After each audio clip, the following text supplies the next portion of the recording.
you could actually open your eyes and your mind and venture out into different areas. So we're back again. As we said, we're talking so much. We turned it into a quality two-parter rather than trying to cram it into a single episode. So last time out, we kind of left off. We were talking about personal growth, development, professional growth and development. But let's talk about, the journey and, so the actual, process of being in property. How has it gone? Can anybody put their hands up and say it's all been plain sailing? Everything's gone swimmingly well. There's been problem free. Any hands going up? No. So why is that then? Tell me, what's the reality? What have you experienced? God, who wants to bare their soul first? Sounds like you, Anthony. There's so much unknown, isn't it? Everything takes twice as long, probably costs twice as much. It's just, so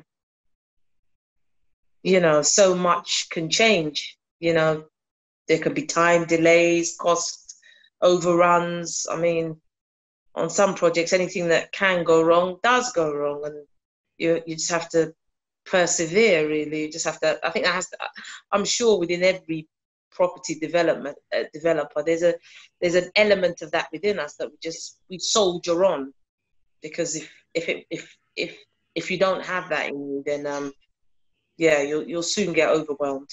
And I think having good partners one way or another is also good.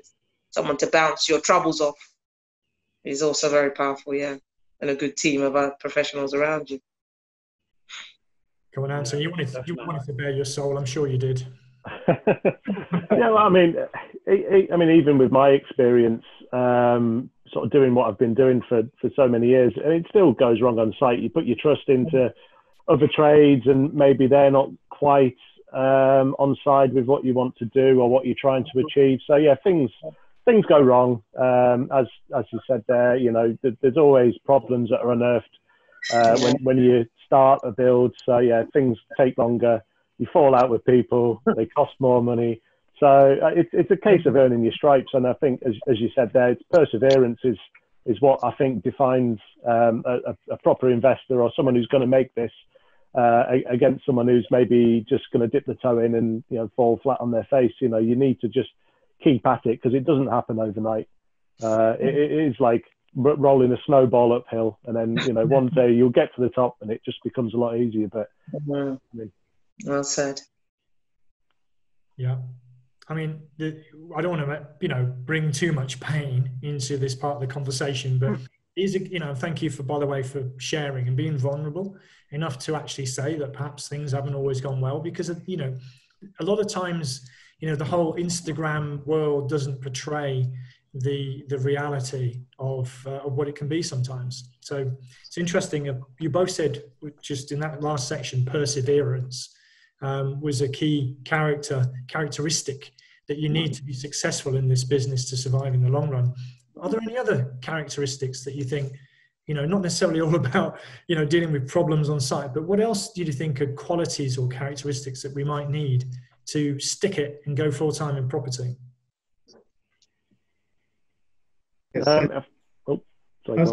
Sense of focus and urgency. So one thing that struck me when trying to build up momentum by myself was, like Anthony said, the perseverance and having that reason why, something to come back to. But it is a long slog, and you quite quickly realise that there's so much talk out there of get rich quick schemes, but you really do need to graft away and put the hours in, put the reps in to add value. You can't just click your fingers and suddenly you get rewarded for turning up. You need to put the hours in and find those opportunities and just keep on plugging away.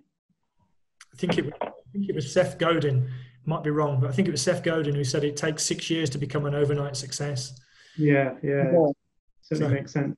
Yeah. So we've got the focus and the having a reason why. I thought was an interesting one. Anybody else got any more they want to add to this shopping list of qualities for us? Yeah, I think I know a lot of people say it, but I didn't start with clear goals, and you can end up sort of being 2, 3, even 4 years into it, and actually just sort of plodding along, just thinking, oh, I'm flipping these properties, but without actually having a clear path or clear goal. You don't actually know whether you're getting to where you want to go. So I think having clear goals and referring back to them regularly is something that I'll definitely do now. Efficiency, I think time efficiency, cost, being efficient with everything you do, even the way you interact with people, I think that's key.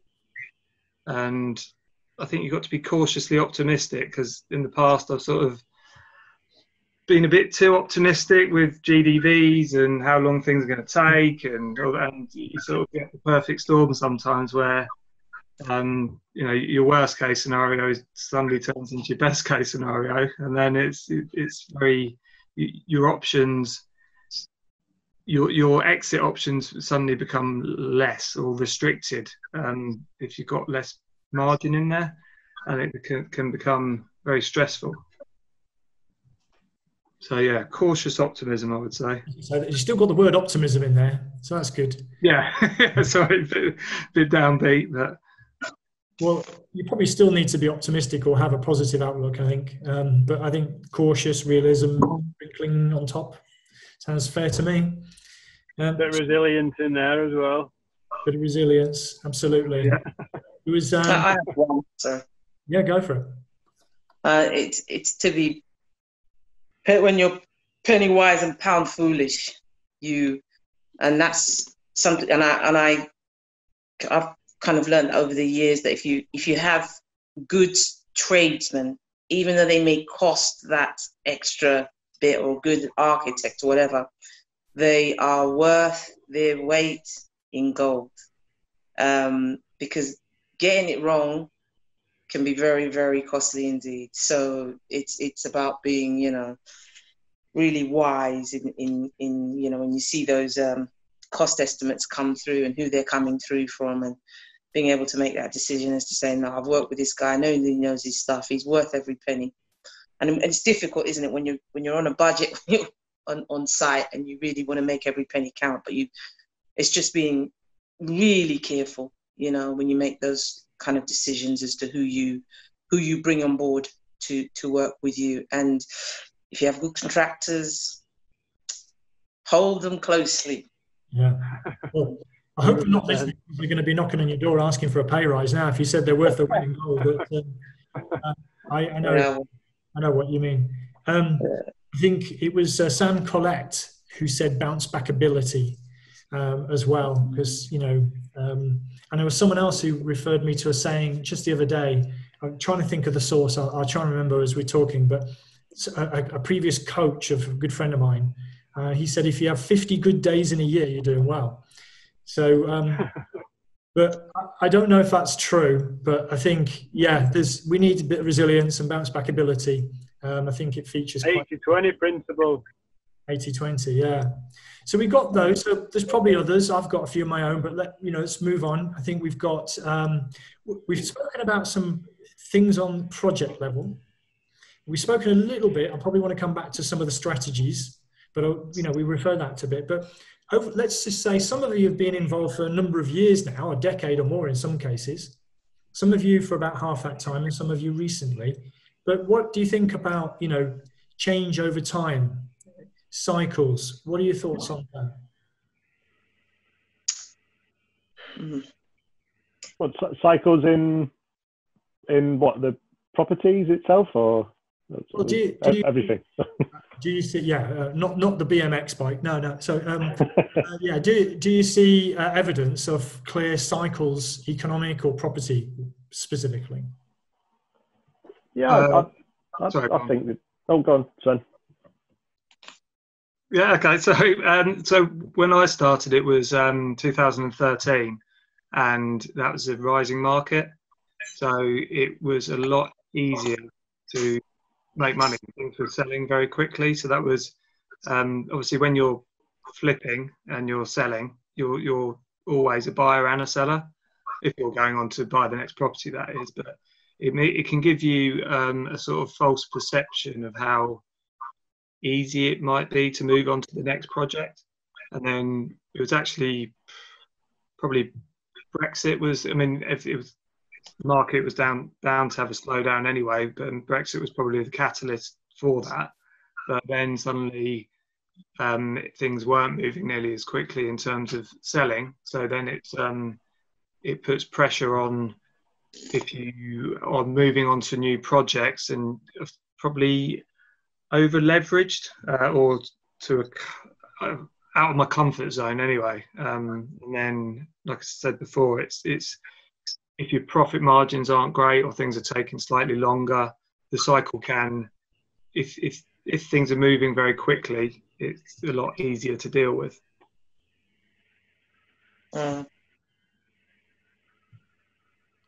Good. How do you, Sven, then seeing the cycle?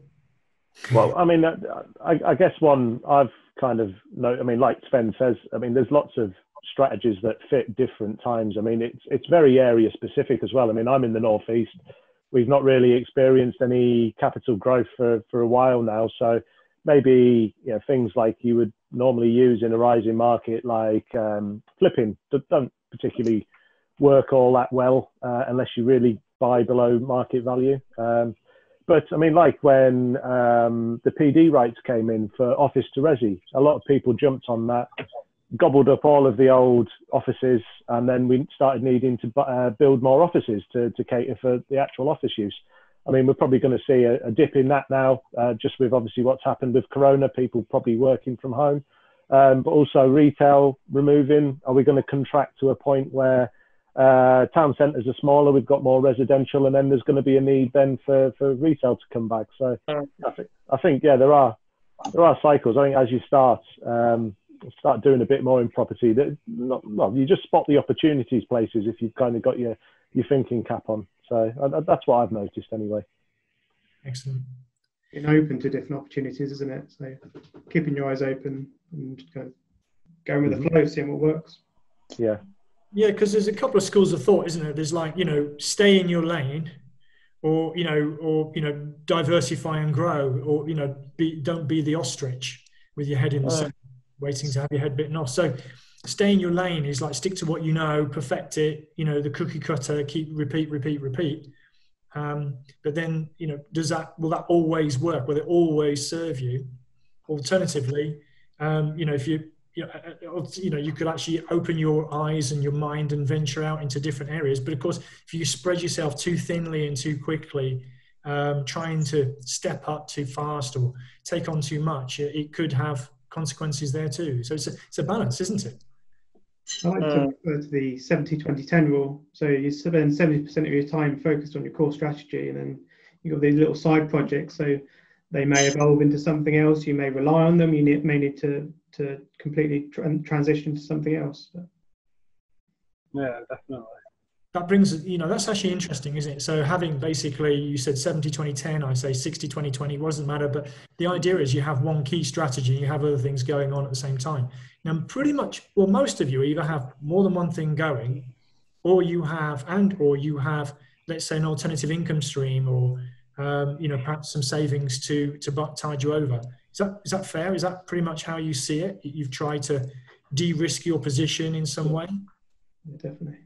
Yeah, definitely. I mean, I remember when I was doing single lets, and I just looked at the level of exposure there. One tenant not paying, and in London, rents are higher, mortgages are higher. And then we just decided to shift, to turn them more progressively over time into HMOs. And that was to help to diversify really, and to make sure that we had, might have one or two tenants not, in difficulty, not paying, but you won't have 6. So, that was a transition that was, we just looked at how things were then and thought, right, okay, this would put us in better stead. But if you look at the HMO market now, very saturated. Local authorities are making crazy demands in terms of, I don't know what the nature of payments they're asking for now, but, they want you to pay per unit, and it's becoming more and more challenging. So, I know some people who are leaving HMOs and converting them back to single let. So it's that fluidity really, depending on what's, you know, the prevailing, you know, economic and political environment. Yeah, that's how we survive, isn't it? You picked up quite a few different things there in that, you know, little segue about, you know, all of you, about one, economic related cycles and shocks like Brexit, like coronavirus. You know, nobody didn't touch on the global financial crisis, but that's just in the last 10 years. Well, that's 3 big, you know, big economic events in the last 10 years. But also, well, I probably wasn't thinking it when I asked the question. Very good point about how different strategies either come into vogue and go out of vogue. But also perhaps are more relevant in certain areas or certain parts of the market. I thought that was really interesting. Thanks to share that. I think the other thing I wanted to talk about is in terms of what have you learned along the way? What don't they teach you in the books or in the property school? What surprised you as you've gone along? Anybody want to? I probably should ask individual questions, but I don't want to put anybody on the spot. But is anybody got anything? Well, you know, this really surprised me. I wasn't expecting this. Anything like that? The overarching powers of building control and planning. Yeah, that was a shocker for me. Only building control and planning. What about surveyors? Well, surveyors, but yeah, they can just stop you dead in your tracks, and I mean dead in your tracks. So yeah, there are compliance issues there that you just have to really, you really have to be on the ball about, because they could just stop you in your tracks. External forces, then, okay, like building control. Anthony, you look like you're going to offer something in there. Well, I guess the thing I think is I can't remember the saying now. It's when you overestimate what you can achieve in 1 year, but underestimate what you can do over a period of time. And I guess it just goes back to that snowball thing. I think probably we're all guilty when we started off. We were thinking, yeah, we'll take over the world in a couple of years' time, but it does take a little bit longer than you think. But you kind of don't realise what's happening to you because it's kind of all working behind the scenes, and then all the forces come together. So again, it goes back to perseverance. I think that's the biggest lesson I've had to learn. Just keep at it. Any other ones in this area? I think for me, it's how long things can take. Conveyancing, buying or selling. I think one commercial property we bought just because of the way the title deed was split, and I think there was 8 different title numbers on the one deed. So yeah, the solicitor wasn't very pleased with me, but I think that one took about 10 months to buy from putting the offer in. There was nobody else involved, so it was just to go through all the due diligence there, and then also financing. When you want to finance, a lot of finance companies say they can do it very quickly, and then even like bridging finance can suddenly take 2 months. There's a good one there with the legal aspect. I mean, that's one thing they don't really teach you in books and courses and whatever else. But yeah, you come up against it's more the older school ones who are stuck in their ways. I think they can cause problems when you're in the legal stages of purchases or remortgages or whatever else. I mean, we had one remortgage going through for a HMO. And the solicitor we were using decided to tell the mortgage company that it wasn't a HMO for whatever reason. It wasn't their interpretation of what a HMO was, which delayed us by a couple of months while we were sort of, but no, really, it is a HMO. So yeah, the people you encounter on the journey as well, I guess. Yeah, ups and downs there. Yeah, I mean, similarly, I had a similar case myself, to be honest, Anthony, where I was trying to convert a property into separate bedsits with self-contained facilities. Under the Housing Act, that is still an HMO. But I was also applying for a grant, an empty homes grant, and the empty homes offer was telling me it's not an HMO. And I said, it is. And he's like, it's not. But he's got the grant money. And I was. So it's not an HMO. No, it's not an HMO. So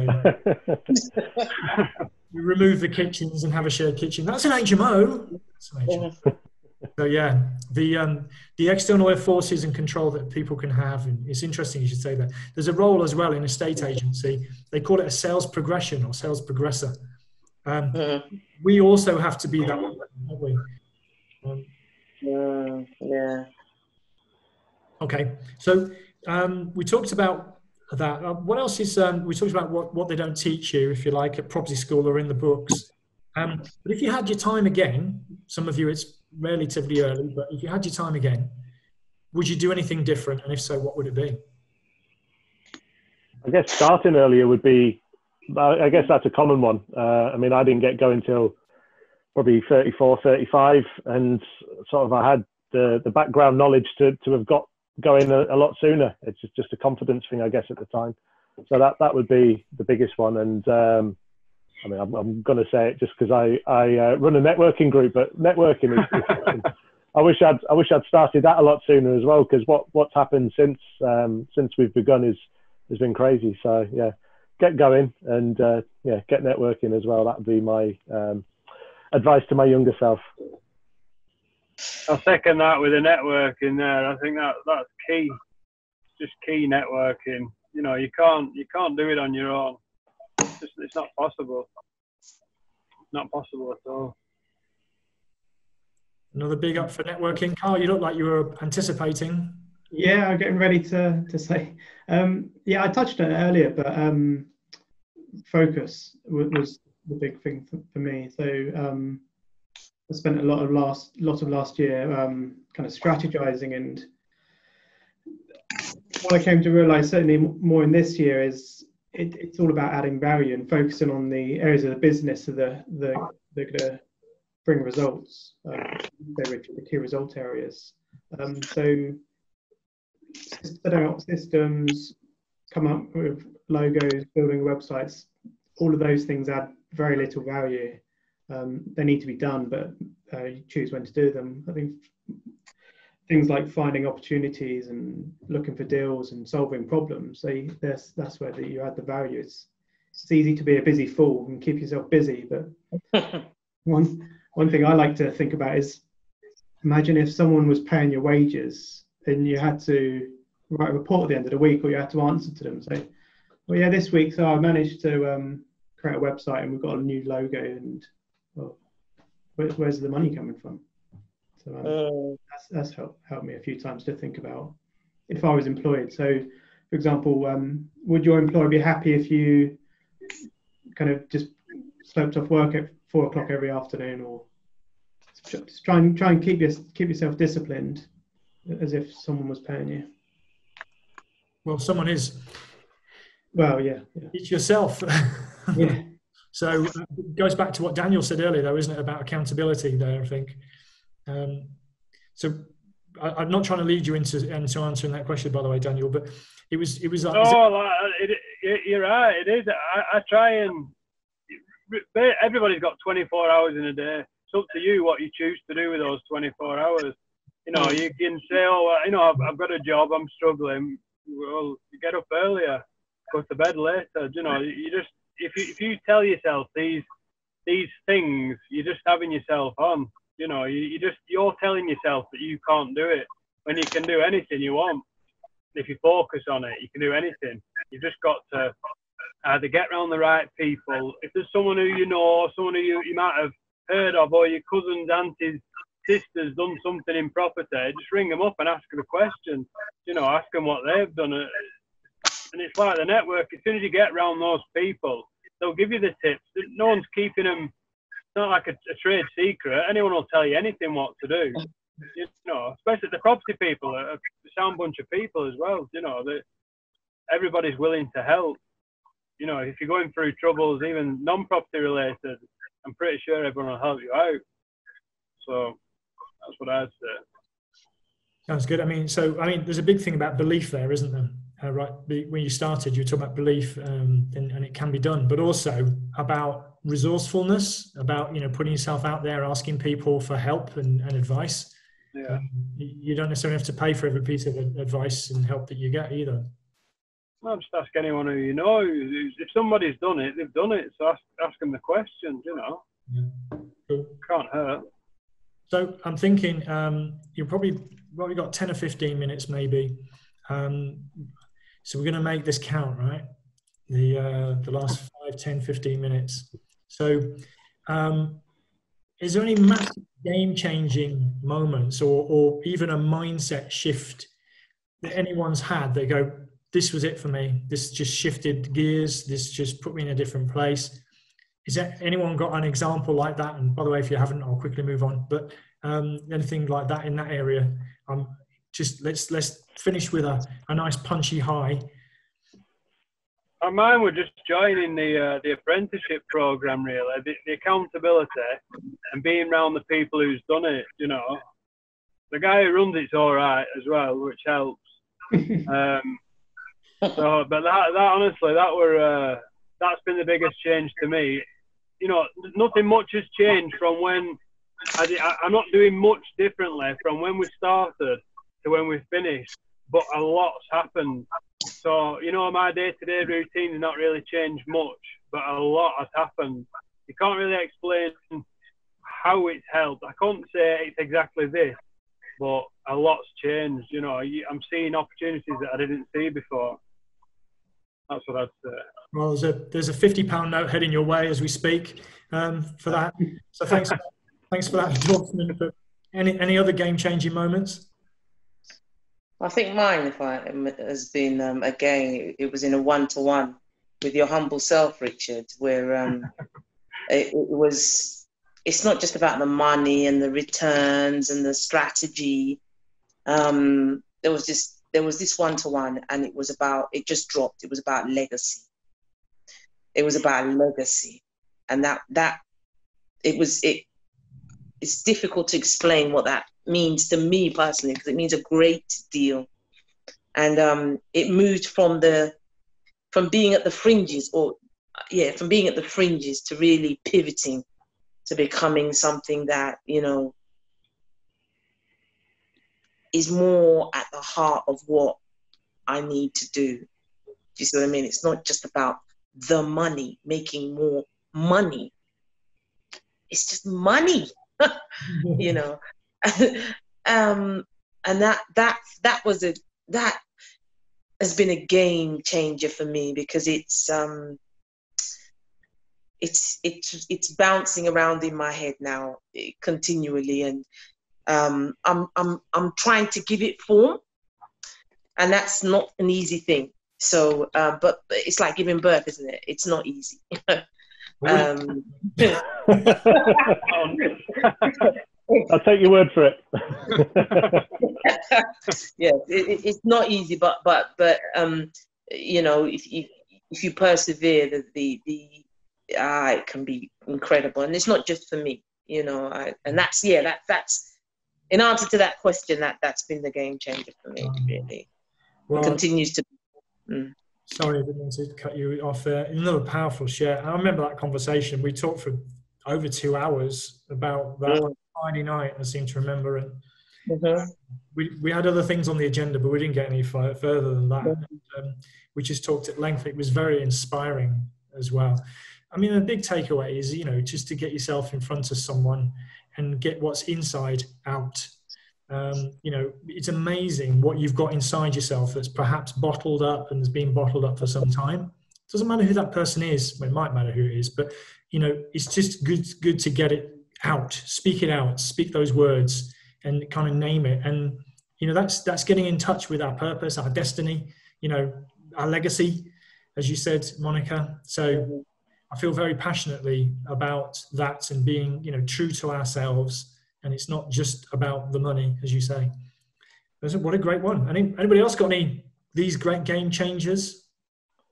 Well, I guess for me, it was kind of self-belief or confidence. Once I kind of realized that I did know a little bit, like what I was doing was going to work and that kind of thing, you become a bit more open to stuff. I mean, a couple of years ago, you know, I didn't want to network. I was listening to you on the podcast, and now I'm kind of on your podcast. I mean, that's quite a weird thing, you know. Yeah. So yeah, just having confidence in what you're doing and in what you know as well. I mean, when I've been through, I mean, one of the HMO conversions that went wrong, it was kind of belief in myself. You know, you listen to the builder and think, well, they must know best, but it wasn't. It was kind of me. I should have listened to myself, and it would have made things a lot easier at that point. So yeah, that's been a game changer in my eyes for me. Yeah, trust yourself a bit more. Believe yourself. Just as a bit of a sidebar, you said that you listen to my podcast and stuff. Thank you for that. And then you reached out to me to invite me to come up and talk up in Darlington at your Property Thing networking group. And I have to say, the way you reached out and connected to me was stood out. It stood out. I've been coached in the past to go and speak for other people, but you did it in such a nice way that I just wanted to say yes. You know, so I drove for about 4.5 weeks to get there, but you know, it's. Well, you made up for it, didn't you, by staying out till 4 a.m? Oh, yeah, too, actually, but there we go. Yeah. We'll blame Martin. Yeah, it was Martin, yeah. Anyway, brilliant ones. Oh, thank you for coming along. Yeah, it was great event, and hopefully when normality resumes, we'll have you back sometime. Oh, I'm glad you will. I'll be there, don't worry. Thank you. So there are some game changers. I don't know if there's any other game changers that people are burning to share. I wanted to add in, partly brought about by the lockdown, the coronavirus, and the changes in the market and slowing down. But thinking outside the box has been big for me. So not sticking to the tried and tested path and just trying one thing and just accepting the fact that things have slowed down, but just really hustling and looking for other opportunities. It's a really cliche thing to say, is thinking outside the box, but just a case of looking at something from as many angles as possible. It's so competitive out there, and I watched quite a few good videos during the lockdown. Ryan Serhant and Tim Ferriss, they put some really good content out there, and just kind of, so like there was one the other day by Ryan talking about people saying 2016 is cancelled. Like, we're only halfway through the year. Like, let's smash it. And so much inspiration out there. Oh, yep. Brilliant. I don't know if you're nodding at me or not, Sven. So if you wanted to add one, you can. There's no obligation. Yeah, I was going to just say, for me, it was a sort of period of forced reflection, really, because after being I'm still in business with my business partner, but about 2 years ago, she was getting to retirement age, and she said that she wouldn't carry on for much longer, didn't want to carry on for much longer, and she'd never wanted to hold any property. And I think it goes, like been mentioned before, leaving a legacy, that sort of coincided with having my daughter, who's now 2.5, and it really got me thinking about, what do I actually, am I just doing this for money, or am I doing this for lifestyle, and also what I can pass on? It's not just about how comfortable you can make yourself, it's about what you can pass on to other people. Indeed. Talk a lot about this legacies come up again, and lifestyle. It's not all about the money. There we go. So some people say it is all about money. Brilliant. Okay, so I'm thinking now of just probably some final thoughts. So if you just want to get yourself ready, what I'm going to go around the group and say is, have you got any sort of just maybe one tip? That could be a piece of advice. It could be a resource. A final thought that you might want to leave for people who've just got to the end of this podcast, 2-part podcast episode, you want to leave them with. And maybe, or if you want, and it's appropriate for you, how people might get in touch with you if you want them to. So if you don't want them to, then don't give any contact information. So yeah, a top tip, a final thought, and contact information if you wish. So anybody ready for that? I'll jump in. I mean, I think a top tip for anyone starting out is just consume as much free information as you can before sort of jumping into expensive courses. You know, there's good and there's bad out there. But I mean, I've met two people at an SA networking thing who'd spent 16 grand on the same course, a husband and wife, and that would buy a property around where I invest. So yeah, just, you know, take in all you can before you go and put that kind of money down, because at the end of the day, you've got nothing to show for it if you don't ever follow through with the property. And what was the other thing? What do we have to say? Sorry. Well, your top tip, final thought, and contact information. Right. Yeah, contact. So, I mean, look me up on LinkedIn or Facebook, Anthony Boyce. We have the Property Thing group. And I also run rocketarchitecturaldesign.com or wherever you find people these days on Tinterweb. Yeah, thank you for having me, Richard. It's a pleasure. Thanks for joining us, Anthony. It's been great. Who wants to go next? I'll say I'll go next. I'll just really, just like you said, consume what you can and just get yourself out there and get stuck in. You know, that's all you can do. Just try and consume what you can, as much as you can, and see what resonates with you. Some of it you might think about it, but when you get stuck into it, you might think, this is not into this at all.